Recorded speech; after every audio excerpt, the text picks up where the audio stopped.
ejemplos que ocurren en Estados Unidos, obviamente que están ocurriendo desde comienzos del siglo en Alemania. Digo, el problema de lo que se llama investigación industrial, realmente Alemania a finales del siglo XIX es el país que va a liderar esto, pero rápidamente Gran Bretaña, Estados Unidos, Francia, van a copiar esto. Y uno se encuentra que en 1940 existe una gran cantidad de lo que se llama laboratorios industriales. Esto es lo que tiene Isnardi en la cabeza y lo que está pidiendo que habría que replicar. ¿A quién se lo pide? Es interesante, ¿no? Bueno, se lo pide al sector político, por un lado. Isnardi dialoga con los militares, es profesor en varias instituciones militares. Se lo pide a las universidades, está escribiendo en la revista de la Universidad de Buenos Aires. El propio Isnardi dice, refiriéndose a los Estados Unidos, dice, cito, 100.000 físicos están actualmente ocupados en las industrias de guerra de en 1943. Estados Unidos está en plena guerra, dice Isnardi, 100.000 físicos están actualmente ocupados en las industrias de guerra del país, de los cuales la 10ª parte trabajan en laboratorios oficiales y el resto en las fábricas de la industria privada.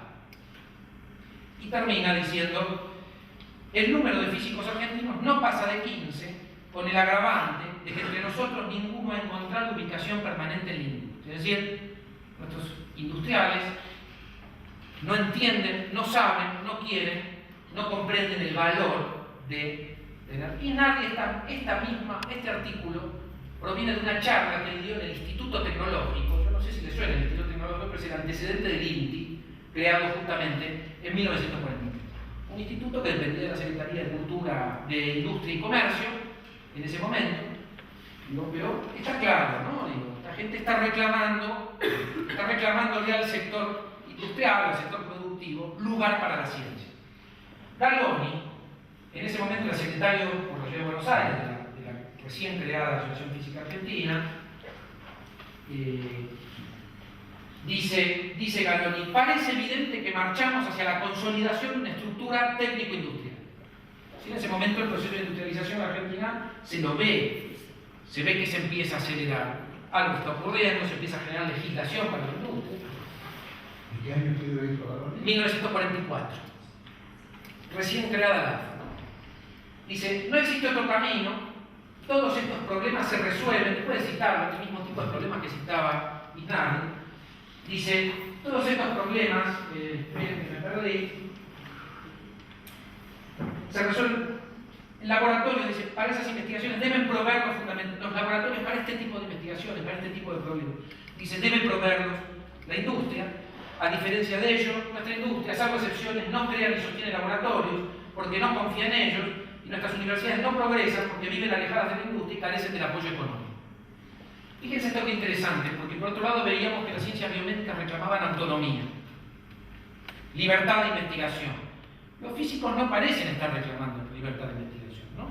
Todo lo contrario, parecieran estar reclamando vincularse con el sector productivo, espacio para poder realizar investigaciones vinculadas a problemáticas reales, digamos, reales del país, reales, más que reales, diría, concretas.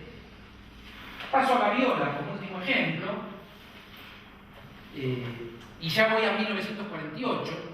En 1948 Gaviola ya es presidente de la Asociación Física Argentina, ya renunció al Observatorio de Córdoba, porque renunció en 1947. Podríamos quedarnos toda la charla en las razones por las cuales Gaviola renuncia al Observatorio de Córdoba. Está en una relación un poco conflictiva con el gobierno de Perón, pero todavía no rompe con el gobierno de Perón, y el ejemplo es este. En 1948 él da en un ciclo de charlas en el Instituto Tecnológico, ese mismo lugar donde hablaba 5 años antes Isnardi, dice Gaviola, siempre en su estilo, ayer lo caracterizó muy bien, ¿no? Su estilo confrontativo, es decir, pareciera, bueno, por un lado, pareciera que se quiere acercar al gobierno de Perón, pero por otro lado el tono en el que lo hace parece desafiante, y uno entiende que del otro lado esto va a ser recibido más que como una propuesta, como un acentuamiento de esta confrontación. Dice Gaviola, la industria argentina se encuentra actualmente en su mayor parte en la época de lo malo y barato. La investigación científica sirve inicialmente, en primer lugar, para mejorar la calidad.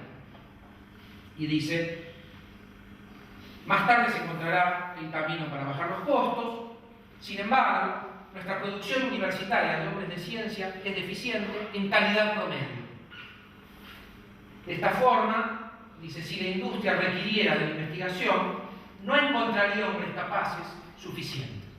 Y fíjense la doble paradoja. Por un lado pedimos que la industria, sin embargo, si la industria nos convocara, tampoco encontraría gente muy capacitada. Déjenme ponerlo a Gaviola en contexto en este momento. ¿Quién es Gaviola en 1948? Gaviola en 1948 ya trae varios proyectos en su mochila, ¿no? Es decir, ya está tratando de crear un instituto de física en Córdoba. Está proponiendo al gobierno de Perón que no hay que perder la oportunidad de embarcarse en el área nuclear. Gaviola en ese momento conversa, dialoga con el general Sabio, que en ese momento Sabio dirige la Dirección General de Fabricaciones Militares, que va a tener un rol muy importante en esto del proceso de industrialización que caracterizamos antes. Pero Sabio quiere el sector nuclear, quiere iniciar el desarrollo nuclear, no lo duda, pero lo quiere poner bajo la esfera militar, y Gaviola reclama que el sector nuclear tiene que estar en la esfera civil. Y ahí hay como proyectos divergentes, ninguno de los dos duda que Argentina debe embarcarse en el desarrollo nuclear. Gaviola en particular como físico ve que la energía nuclear es una oportunidad única para el desarrollo de la física experimental en Argentina. ¿Está bien? Y ahí uno ve ciertos roces o ciertas asperezas, pero en general se ve un acuerdo. Tanto Gaviola o el grupo de Gaviola, en ese momento Gaviola ya no está solo, hablamos de la Asociación Física Argentina, presentan un proyecto de institución, presentan ante las autoridades, se presenta Sabio. Sabio, a su vez, con Ignardi, presentan un proyecto de institución, pero con un par de diputados tiene otro proyecto. A su vez, es interesante, en la Argentina de 1948 aparecen en el Parlamento 3 o 4 proyectos de institucionalizar la investigación científica, básicamente alrededor del desarrollo nuclear. Cuando uno piensa en desarrollo nuclear, piensa en física, pero piensa también en química y piensa en un montón de áreas como la metalurgia vinculada, ¿no?, a investigación en física y en química. Y sin embargo, el camino que va a tomar el país va a ser otro. Va a ser el camino de Richter. Yo no me voy a detener en el affair Richter porque lo conocemos ya de memoria. Sí es muy interesante y podríamos detenernos en por qué el gobierno de Perón elige contactar a un físico austríaco, de un oscuro físico austríaco que viene con el grupo de Curtán, llega a Argentina, se sienta con Perón, y lo que había llegado al Congreso y había sido aprobado, uno de estos 3 proyectos de institución para la investigación, que encarnara el desarrollo nuclear, va a quedar en los cajones, y la política científica oficial para el desarrollo nuclear va a ir por un proyecto secreto, básicamente centrado en un oscuro físico austríaco, ¿no? Como se dan cuenta, este es un punto neurálgico, ¿no? Es decir, podríamos detenernos acá, y a mí me cuesta mucho pasar por encima para dejarlo atrás, porque es un tema interesante, y yo creo que hay hechos históricos que permitirían entender parcialmente la decisión del gobierno de Perón. Tiene que ver con el lugar de los Estados Unidos, la presión que en ese momento ejercía sobre la economía argentina en Estados Unidos. Todos conocen la revista New Republic, no la revista New Republic, quiero decir, la anécdota de los artículos que salen en la revista New Republic, la cuenta muy bien Mario Mariscotti en su libro, en donde se lo vincula a Guido Beck. La Pampa sería el equivalente a Los Álamos y Argentina estaría llevando un proyecto de bomba atómica secreta. Cuando asume el presidente uruguayo en 1947, que es un presidente que tiene problemas con Perón, Estados Unidos le ofrece mandar una cuadrilla de B-29 como saludo a la democracia uruguaya. Digo, y uno sabe que los B-29 son bombarderos, y esto es toda una señal para el gobierno de Perón. Etc. Uno puede entender la confluencia ahí de factores políticos que le obligarían al gobierno de Perón a pensar que conviene llevar el área nuclear por un camino secreto. De la misma manera que se eligió Pilcaniller, en otro contexto obviamente, se decidió llevar adelante Pilcaniller por el camino secreto porque se sabía que en ese momento se hacía público. Paso por encima de este episodio, déjenme ir un poco más rápido. Más allá del hecho desafortunado de Richter, es muy interesante ver lo que pasa en Brasil, para que no pensemos que el incauto era Perón. En Brasil le va a comprar 2 ciclotrones a la Universidad de Chicago. Yo no recuerdo si era Chicago o al grupo de Berkeley en realidad, porque los ciclotrones en ese momento venían de Berkeley. Pero Brasil va a comprar un ciclotrón chiquito y uno grande, nunca los va a lograr hacer funcionar.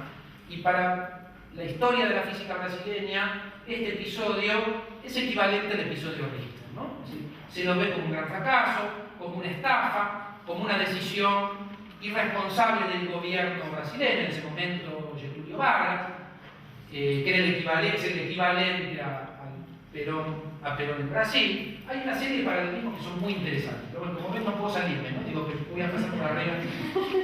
Entonces ahora dejo este episodio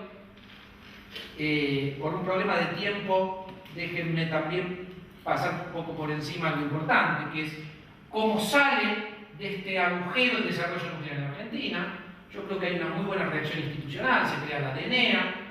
La DENEA va rápidamente a poner el énfasis en la formación de recursos humanos, etc. Y déjenme llegar al 55, con la creación del Instituto Balseiro, en las postrimerías del gobierno de Perón, y septiembre de 1955. Yo quiero ir a este epílogo, a estos últimos 6-7 años que hay entre la caída de Perón y, digamos, como para poner un hito, el fallecimiento de Balseiro. Septiembre de 1955 cae el gobierno de Perón. ¿Qué se ve desde el ámbito científico? ¿Cómo se llega a ese momento? Se llega con un sector militar, tecnológico, bastante incentivado durante el gobierno de Perón. Piensen que se crea en 1951 el Instituto Antártico, se crea CITEFA en 1954, la Comisión Nacional de Energía Atómica pasa de manos del Ejército a la Marina, pero uno puede pensar que es una institución que está en manos de militares, si bien hacen científicos civiles, pero por lo menos los militares argentinos piensan que esto está bajo su... Este es un tema, ¿no?, también a discutir, es decir, cuánto tuvo de institución militar, si uno piensa la CONEA, cuando en realidad el programa nuclear argentino es un programa civil, si se quiere, desde el punto de vista del tipo de tecnologías que se desarrollan. Quiero ir a esto. Cae Perón y uno tiene un sector militar que lidera un sector de desarrollo tecnológico, estas instituciones que mencionaba, podemos mencionar muchas otras, la Universidad de Tucumán y los vínculos. Piensen que en 1960 se va a crear la Comisión Nacional de Investigaciones Espaciales, pero ya hay desarrollo de tecnología espacial. En realidad no es tecnología espacial, pero se desarrollan torpedos para poner en barcos, en aviones, y hay toda una serie de desarrollos que vienen de la Marina, de la Fuerza Aérea. Por otro lado está el grupo de la ciencia biomédica, que con el golpe del 55 van a ser los grandes ganadores. El grupo de Husay va a aparecer a partir del golpe del 55 como la gran víctima de la tiranía de Perón. ¿Y qué se le va a dar a los científicos argentinos y a las universidades argentinas? El CONICET. Entonces uno tiene, déjenme ir a 1956, antes de llegar al CONICET. 1956, Gaviola pide que se cierre la Comisión de Energía Atómica, porque dice Gaviola, países pobres como la Argentina tienen poco dinero para hacer física experimental, necesitamos el dinero de la física experimental para formar físicos experimentales, la CONEA se va a llevar todo como decía, el jugo vital de la física experimental argentina. Pide que se cierre la CONEA. Uno, como era Gaviola, ¿no?, uno nunca entiende muy bien si está hablando en clave alegórica o pidiendo que la CONEA se vincule a las universidades, porque en realidad es porque Gaviola es... Digo, uno no puede pensar que Gaviola estuvo en contra de la CONEA o no favoreció el desarrollo nuclear en Argentina.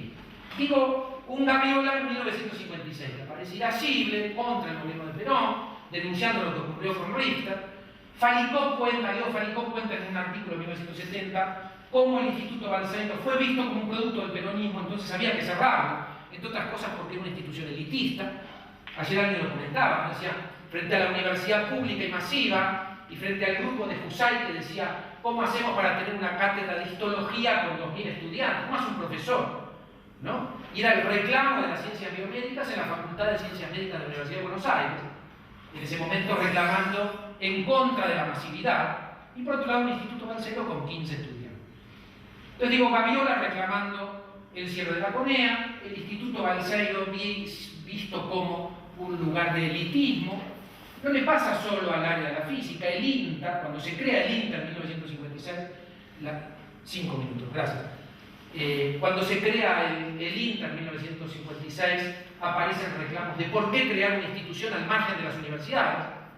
para el agro, ¿no? Por ejemplo, la Facultad de Veterinaria y Agronomía y Veterinaria de la Universidad de Buenos Aires y otras, la de La Plata también, Tucumán también, reclamando por qué no crear algo que hoy diríamos un CONICET para las investigaciones agrarias. Porque ya hay investigación en las universidades, ¿por qué crear una institución que está al margen de las universidades? Entonces, déjenme hacer esta primera síntesis. Uno podría pensar lo siguiente: cuando se cristaliza el sistema de instituciones científicas en Argentina, esto claramente ocurre en los 50, ¿no? Decimos, en 1950 la Comisión de Energía Atómica, en el 51 el Instituto Antártico Argentino, en el 54 CITEF, en el 56 el INTA, en el 57 el INTI, en el 58 CONICET, en el 60 la Comisión Nacional de Investigaciones Espaciales.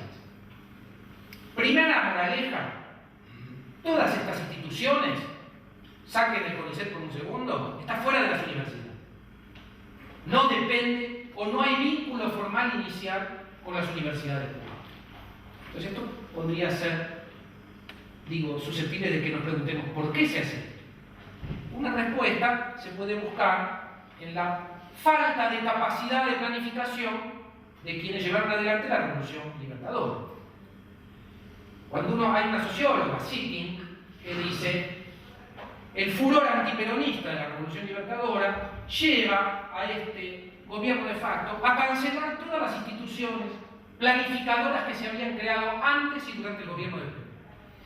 Ese furor antiperonista deja a la Revolución Libertadora sin capacidad de planificación.